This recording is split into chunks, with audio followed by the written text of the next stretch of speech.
Asalaamu calaykum waraxmatullaahi wabarakaatuh. Magacaygu waa Juwaariye Cabdiqaadir Axmed.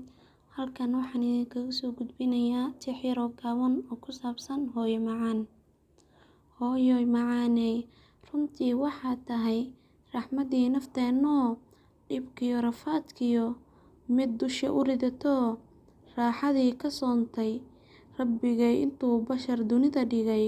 Runtii adigaa u wacan ruuxa adigu habtay, runtii baa nasiib lehee. Rabbigay dhib kuma tuso maalinta rafaadka aakhiro jiro. Rabbigay ha kaa badbaadiyo, Rabbigay hooygaada ha ka yeelo. Raxmaddiisii jannada ruuxii helaa hoodo leh, Rabbigay raalli kaa noqoy intay ruuxdu kugu jirto. Raxmadiyo barwaaqiyo raaxa iigu noolow.